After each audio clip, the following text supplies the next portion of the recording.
पुंडलिक वरदा हरी विठ्ठल श्री ज्ञानदेव तुकाराम. उजळावया आलो वाटा, उजळावया आलो वाटा, खरा खोटा निवाड, खरा खोटा निवाड, बोलविले बोले बोल, बोलविले बोले बोल. धनी विठ्ठल, धनी विठ्ठल सन्निध, धनी विठ्ठल सन्निध, बोलविले बोले बोल,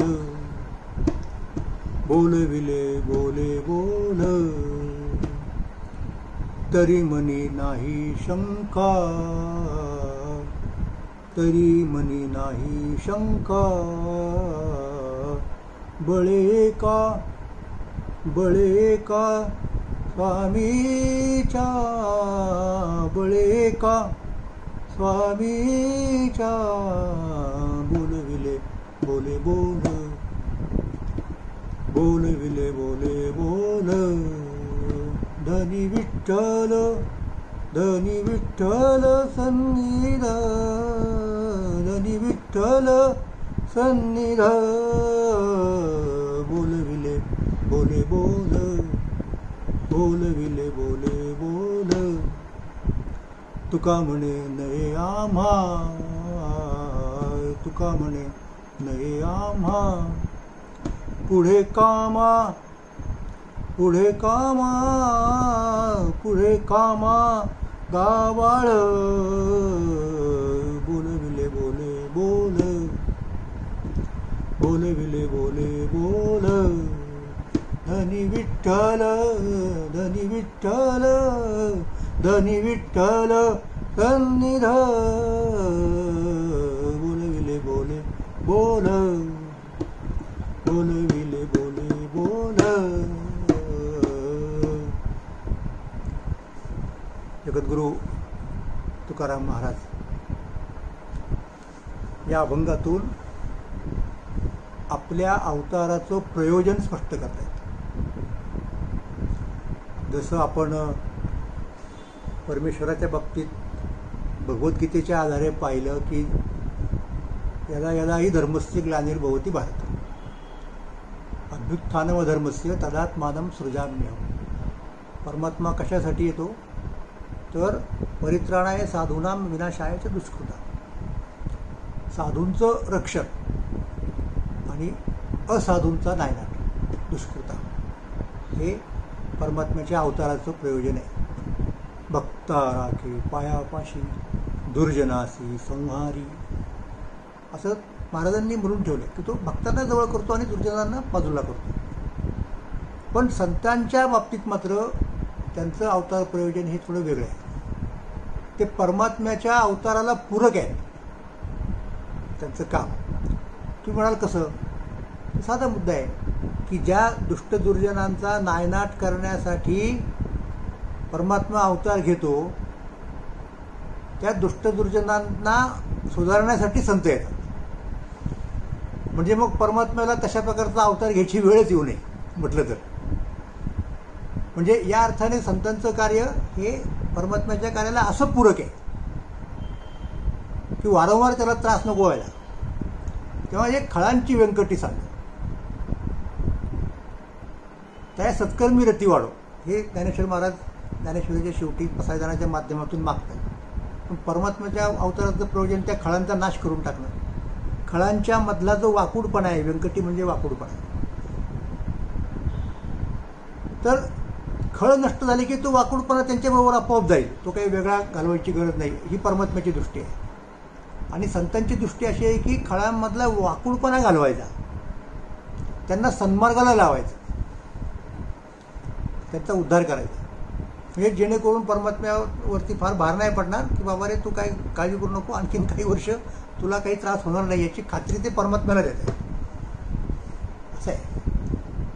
आणि या आजच्या निरूपणासाठी जो अभंग घेतला आहे त्याच्यामध्ये महाराज आपल्या इथं इहलोकामध्ये येण्याचं प्रयोजन सांगतात. आम्ही कशासाठी इथे आलेलो आहोत, कुणी पाठवलेलं आहे आम्हाला, इथे येऊन आम्ही काय करणार आहोत हे सांगतात. उजळावया आलो वाटा, खरा खोटा निवाड, की आम्ही या ठिकाणी वाटा उजळ करण्यासाठी ज्यांच्यावरती कचरा बसला आहे, ज्या दिसत नाहीत, बुजून गेल्यात, आहेत पण बुजून गेल्यात, त्यांना आम्ही उजळणार आहोत. त्यासाठी मी इथे आलो आहोत. पण तो जो अभंग आहे ना, झाडू संताचे मार्ग, आळराणी भरले जग, की संतांचे मार्ग झाडून ते स्वच्छ करू, ते उजळू, लोकांना दिसले पाहिजेत की कुठले मार्ग आहेत, कसे आहेत, कुठं चाललेत. उजळावया आलो वाटा. त्या मार्गामध्ये काय खास खळगे आहेत, चढ उतार आहेत, हे सगळं दिसेल ना ते उजळल्यानंतर. जोपर्यंत उजळत नाही तोपर्यंत कळत नाही. त्याच्यामुळं अपघाताची शक्यता असते. रस्ता चुकणं, भरकटणं हे तर आहेत, पण अपघाताची अगदी तुम्हाला साधं उदाहरण देतो. तक्रार काय असते लोकांची माहिती आहे, की महामार्गावरती किंवा शहरातल्या आणखीन कुठल्या तरी रस्त्यावरती कॉर्पोरेशननं किंवा सरकारनं स्पीड ब्रेकर बसवला, त्याची तक्रार आहे का, तर त्याची तक्रार नाही. कारण शेवटी ते आपल्या फायद्यासाठी लोकांना कळतं. तक्रार काय आहे, की त्या स्पीड ब्रेकरला जो रंग द्यायला पाहिजे, काळे पांढरे पट्टे ओढले पाहिजेत, ते वेळच्या वेळी ओढली जात नाहीत. त्यामुळं तिथं स्पीड ब्रेकर आहे हे चालकांना कळत नाही, वाहन चालकांना, आणि तिथे अपघात होऊ शकतात. दुसऱ्या भाषेत काय, की तिथं दिसत नाही तुम्हाला की स्पीड ब्रेकर आलाय. मग अशा वेळेला तिथे ते पट्टे मारणं म्हणजे ते उजळणं असं आहे. देवाऱ्यामध्ये लोकांचे अनेक देवदेवता असतात, टाक म्हणतात त्यांना, आणि इतरही देव असतात. तर विशेषतः लग्न कार्याच्या प्रसंगी ते उजळवून आणतात, मुद्दाम सुवर्णकाराकडे देऊन. असे जळजळीत दिसतात तुम्हाला. म्हणजे कधी कधी ते आता खूप दिवस समजा घरात मंगल कार्य झालं नाही ना, असं होऊ शकतं, तर त्याच्यावरती काय काय काय ते कुठं चढतात, आणि बाहेरच्या माणसाला कळणार नाही की हा देव नेमका कोणता आहे. ते घरातल्या माणसांना कळतं, कारण रोज त्याची पूजा करायची असते म्हणून. तर एकदा ते असे उजळले, त्याला शब्दच आहेत की देव उजळून आणायला नेले सोनाराकडे. मग तो काहीतरी ते रसायन वगैरे वापरतो आणि तो उजळतो.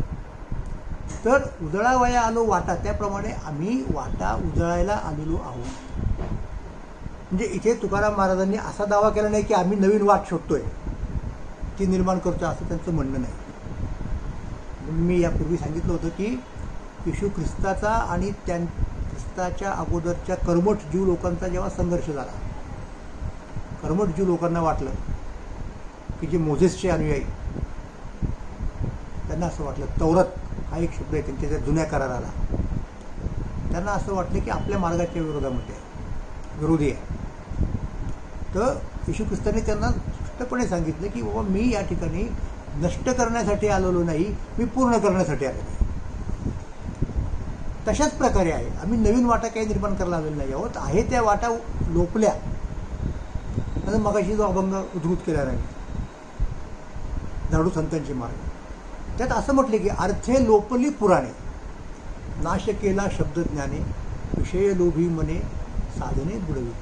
अर्थे लोपली पुराणे, लोपली वाटा दिसेनाशा झाल्या, निर्माण केलेल्या आहेत पूर्वी, चांगल्या असतील, चांगल्या भावनेने निर्माण केलेल्या असतील, पण आत्ता त्या लुप्त झाल्या. लोक भरकटले, तेव्हा त्यांचं पुनरुज्जीवन करायचं आणि लोकांना सन्मार्गाला लावायचं, यासाठी आम्ही आलो, उजळावया आलो वाटा. म्हणजे पहिल्यांदा आम्हाला काय करावं लागेल की या पूर्वीच्या ज्या वाटा आहेत त्यांचं स्वरूप नीट स्पष्ट करावं लागेल. हे रूपक आहे. म्हणजे कर्म म्हणजे नेमकं काय, ज्ञान म्हणजे नेमकं काय, उपासना म्हणजे नेमकं काय, योग म्हणजे नेमकं काय, इत्यादी इत्यादी इत्यादी. म्हणजे मुळात लोक सांगत असतात की त्रिकांडात्मक मार्ग आहे, वेदांमध्ये आहेत, उपनिषदांमध्ये आहे, मुख्य मार्ग कर्मज्ञान आणि उपासना असं म्हणतात. पण लोकांना कर्मही कळत नाही. तुका म्हणे विधिनिषेध लोपला, उच्छेदया झाला मार्गाचा. कर्मही कळत नाही. ज्ञान तर आता काय सांगायचं. कुठेही कितीही लोक ज्ञानी झालेत घरोघरी, तेही खरं ज्ञान कशाला म्हणायचं कळत नाही लोकांना. उपासनेच्या नावाने भरकटवत आहेत लोक तिकडचे. त्याच्यामुळं हे अगदी अंधकाराचं युग ज्याला म्हणता येईल अशा प्रकारे आलेलं आहे. म्हणजे ग्लानीच आहे एक प्रकारची. अंधार आहे, अज्ञानाचे अंधारे गिळून काढी, हे परत भगवान परमात्म्यांनी म्हटलेले आहे अवतार प्रवचन सांगताना. तसंच इथे आहे. उजळावया आलो वाटा म्हणजे काय, ते दिशेनशा झालेल्या आहेत, त्या स्वच्छ करायच्या आहेत. म्हणजे हे जे वेगवेगळे मार्ग आहेत त्यांचं खरं स्वरूप लोकांच्या पुढे ठेवायचं, त्यांचा एकमेकाशी काय संबंध आहे हे लोकांना सांगायचं, आणि आजच्या काळामध्ये आजच्या परिस्थितीमध्ये कुठला मार्ग योग्य आहे तेही सांगायचं. हे सगळं त्याच्यामध्ये आलं. उजळावया आलो वाटा, खरा खोटा निवाडा. आणि मग एकदा स्वच्छ तुमच्या पुढे त्या वाटा जर ठेवल्या, मग त्यांचं स्वरूप तुम्हाला दिसेल, ते दुर्गोचर होईल. आणि त्याच्यामध्ये खरी वाट कोणती, खोटी वाट कोणती, शेवटपर्यंत नेणारी वाट कोणती, मध्येच सोडणारी वाट कोणती, हे सगळं तुम्हाला दिसेल. म्हणजे वाटा अनेक आहेत ना परमात्म्याकडं नेणाऱ्या वाटा, किंवा आमचीच वाट परमात्म्याकडं नेते, आमचाच मार्ग नेतो असा दावा करणारे अनेक लोक आहेत, असतात, होते आणि असतील सुद्धा कदाचित. आणि ते अगदी जसं प्रमोट करावं एखादं प्रोडक्शन, अलीकडची भाषा वापरायची लागतं, तशा प्रकारे त्यांचं तंत्र असतं. असं काही समजायचं कारण नाही की जाहिरातीचं तंत्र हे आजचंच आहे आणि पूर्वीच्या लोकांना त्याचं काही कळत नव्हतं, असं काही नाही. आपापल्या मार्गाचे लोक जाहिरात करत आलेत पहिल्यापासून. पण हे जे मार्ग आहेत ते दिसले पाहिजेत लोकांना. म्हणजे उदाहरण सांगतो तुम्हाला, काही मार्ग आहेत ना ते अत्यंत अरुंद असतात, अत्यंत अरुंद असतात. कसा बसा एखादा माणूस जाऊ शकतो, कसं बसं एखादं वाहन जाऊ शकतं, समोरून दुसरं वाहन आलं तर भांडणं होतात.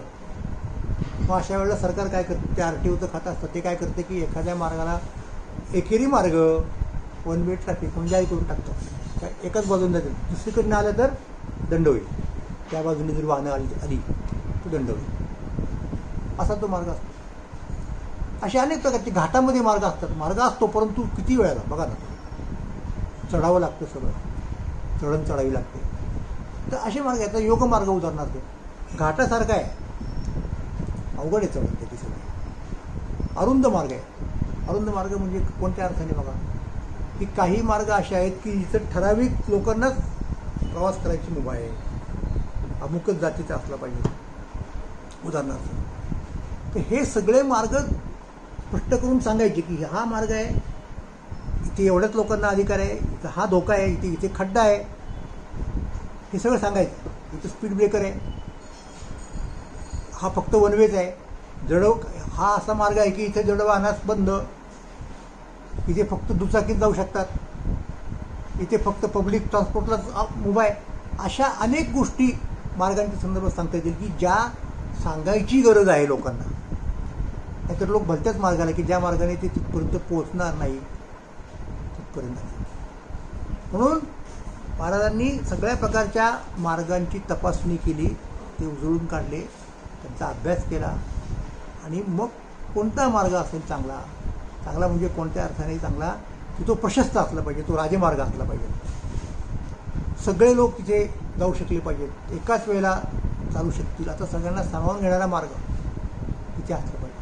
मोडोनिया वाटा सूक्ष्म दुस्तर, केला राज्य भारत चाले आयचा. दुसऱ्या प्रकारे सांगितला हाच विषय. इथे म्हणाले उजळावया म्हणजे ते दिसलं पाहिजे लोकांना या पद्धतीने, आणि खरा खोटा निवड केला. मग आता एकदा निवड झाला की हा मार्ग खरा आहे, हे मार्ग खोटे आहेत, तर ते खोटे मार्ग मोडले पाहिजेत ना. म्हणून मोडोनिया वाटा सूक्ष्म दुस्तर. अपघाताचं प्रमाण वाढलेलं असतं अशा मार्गाने जाणाऱ्यांच्या लोकांमध्ये. म्हणजे आता उदाहरणार्थ एखाद्याने तो काय म्हणूयात त्याला योगाचा मार्ग अवलंबला, ठीक आहे, तर योगाच्या मार्गामध्ये एक टप्पा असा येतो की सिद्धी प्राप्त होतात, आणि मग तो योगी त्या सिद्धींच्या आहारी जाऊन तिथे अडकून बसतो, त्याची प्रगती खुंटते. वेळ सांगायला नको, त्याला ते मोडणं म्हणतात. मोडणं म्हणजे काय, ते नष्ट करणं, फेकून देणं, उद्ध्वस्त करणं, अशा प्रकारचा अर्थ घ्यायचं कारण नाही. मोडोनिया वाटा सूक्ष्म दुस्तर, सूक्ष्म आहे, चालणं कठीण आहे, अवघड आहे, घाट आहे. तर तशा वाटा मोडल्या सुद्धा, आणि काय केला राज्यभार चाले आहे, अशा प्रकारचा मार्ग तयार केला ज्याला आपण राजमार्ग म्हणतो. आणि असा राजमार्ग आहे की जिथे कुठेही टोल नाका नाही. महत्त्वाचा मुद्दा म्हणजे असा, कारण ते मार्ग तयार करणारे लोक काय म्हणतात की आम्ही मार्ग तयार करतो, पण त्यासाठी आमचा जो खर्च झाला तो भरून निघाला पाहिजे, म्हणून हा मार्ग तयार झाल्यानंतर इतके वर्ष आम्हाला येणाऱ्या जाणाऱ्या प्रत्येक वाहनावरती कर बसवण्याचा, वसूल करण्याचा हक्क पाहिजे. तिथे ते टोल नाका. तर इथे कुठल्याही प्रकारची अडवणूक नाही, टोल नाका नाही, काही नाही, अपघाताची शक्यता नाही, वन वे नाही, अमुक नाही तमुक नाही, अतिशय चांगल्या प्रकारचा मार्ग. पण त्यासाठी आम्हाला हे सगळे मार्ग नीट तपासावे लागले. जळावया आलो वाटा, खरा खोटा निवाट. आता पुढचा मुद्दा आला की हे करायला तुम्हाला सांगितलं कोणी?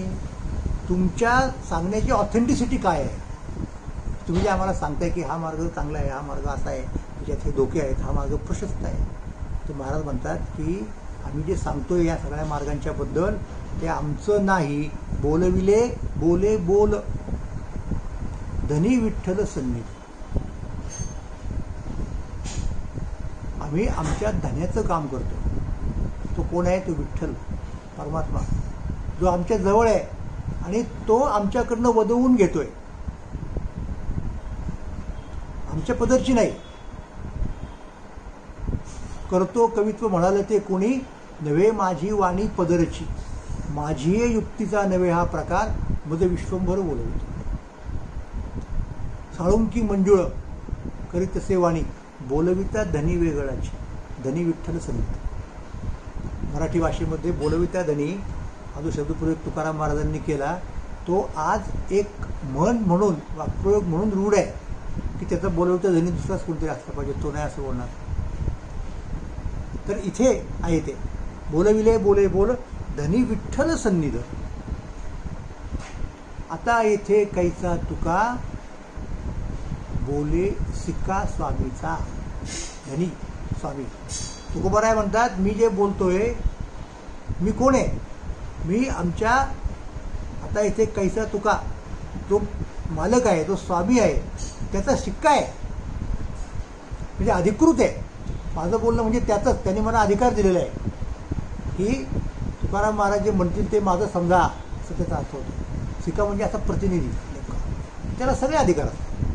त्याचं बोलणं मालकाला बंधनकारक असतं, मालक नाकारू शकत नाही. म्हणजे समजा तुम्हाला अशा प्रकारे अधिकार दिले एखाद्याने, एक मुक्त्यारपत्र म्हणतो आपण उदाहरण, विशिष्ट व्यवहारापुरतं ते होतं जगामध्ये, की हे तुम्ही बघायचं. मग तुम्ही तुमच्या नावाने, म्हणजे तुम्ही जर व्यवहार केला, तुम्हाला ज्यांनी नियुक्त केलं त्याचा व्यवहार, त्याची एखादी जागा विकली तर ती विकलीच, तर त्याच्यावरती आक्षेप घेऊ शकणार नाही. अशी अधिकृतता ही आम्हाला मिळालेली आहे. आम्ही त्याचे बोल बोलत आहोत. बोलविले बोले बोल, धनी विठ्ठल सन्निध.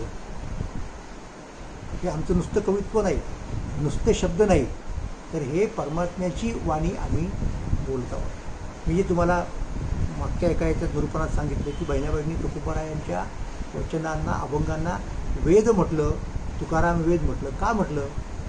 कारण अशी श्रद्धा आहे लोकांची की वेदांमधले जे वेद निर्माण करणारे जे ऋषी होते त्यांनी ते तसे निर्माण नाही केले, त्यांनी ते लिहिले नाही.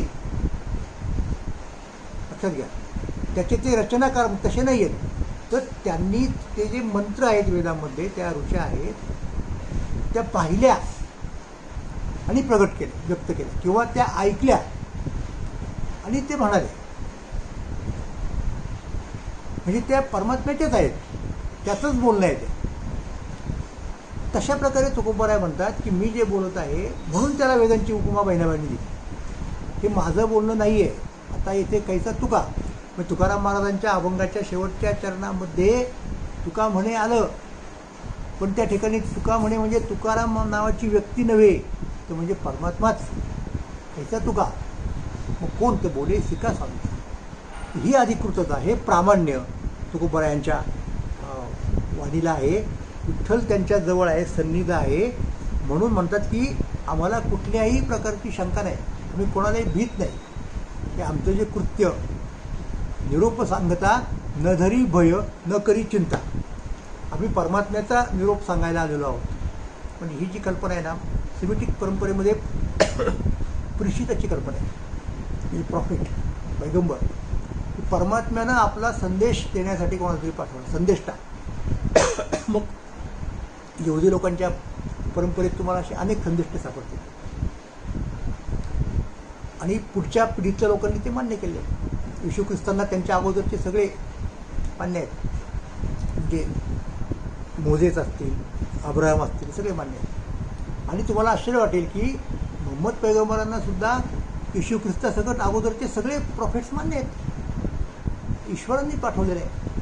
किंबहुना पैगंबरांनी एके ठिकाणी असंही म्हटलेलं आहे की परमेश्वर इतका दयाळू आहे, इतका कृपाळू आहे की तो प्रत्येक समूहाला त्याच्या त्याच्या भाषेत ज्ञान देणारा कुणीतरी प्रेषित पाठवतो, संदेष्टा पाठवतो की त्याच्या भाषेत ते सांगितलं गेलं पाहिजे. मग आता याच्या अगोदरचे जे ऋषीमुनी आहेत, वेद ज्या भाषेमध्ये आहेत ती संस्कृत भाषा आहे आणि ती इथल्या महाराष्ट्रातल्या ज्या लोकांची भाषा मराठी आहे त्यांना कळणार नाही. मग त्यांना तर तो ईश्वराचा संदेश कळायला पाहिजे ना, मग तो कसा कळणार? मग त्यासाठी त्यांनी यांना पाठवलं किंवा हे आले, उजळावया आलो वाटा, बरोबर आहे, तुकोबर आहे, हे या अर्थाने त्या परमेश्वराचे प्रेषित आहे, त्यांनी पाठवले आहे. त्यासाठी ते आले. खरा खोटा निवाड, बोलविले बोले बोल धनी विठ्ठल सन्निध. आणि म्हणून म्हणतो की त्याच्यामुळे आम्ही निशंक आहोत, आम्हाला कोणाची भीती वाटत नाही सांगताना. तरी म्हणे नाही शंका, बळे एका स्वामीच्या, एका परमात्म्याच्या. आमचा तो स्वामी आहे, आमचा मालक आहे, तो आमच्या जवळ आहे, आम्हाला कुठल्याही प्रकारची चिंता वाटत नाही. आणि त्यामुळं आम्हाला कुणी भलतं सांगून जर फसवण्याचा, बळकटवण्याचा प्रयत्न केला तर आम्ही त्याला बळी नाही पडणार. तुका म्हणे नाही आम्हा पुढे कामा गावा, आमच्या पुढे खपणार नाही. विकाल तेथे विका, नाव ठेवूनी माती बुका, हा तो निवाड्याचा ठाव, खरा खोटा निवडी भाव, खरा खोटा निवाड. हे सगळे अभंग कसे एकमेकाशी जुळणारे आहेत तुम्ही बघा, लिंकअप झालेले सगळे एकमेकाशी. उजळावया आलो वाटा, खरा खोटा निवाड. विकाल तेथे विका, माती नाव ठेवून बुका. बुक्का आणि माती बेसळ होऊ शकते. बुक्क्याला रंग देऊन काळा, मातीला रंग देऊन काळा बुक्का म्हणून विकता येतो. आणि ज्याची घ्राणेंद्रिय, ज्याचं काहीतरी गडबड आहे, वास घेता येत नाही, होता अशा प्रकारचे आजार, रोग आहेत, पिनस म्हणतात त्याला, की त्याला वासच येत नाही कुठला. त्याला नाही कळत ते की यातला खरा बुक्का कोणता आणि माती कोणती. तर तुकोबाराय म्हणतात हे आमचे पुढं चालणार नाही. विकाल तेथे विका, नाव ठेवून माती बुका, हा तो निवाड्याचा ठाव, खरा खोटा निवडी भाव. तुका म्हणे नये आम्हा पुढे कामा गबाळ, कारण बोलविले बोले बोल धनी विठ्ठल सन्निध. ललित वरद आहे विठ्ठल श्री ज्ञानदेव तुकाराम.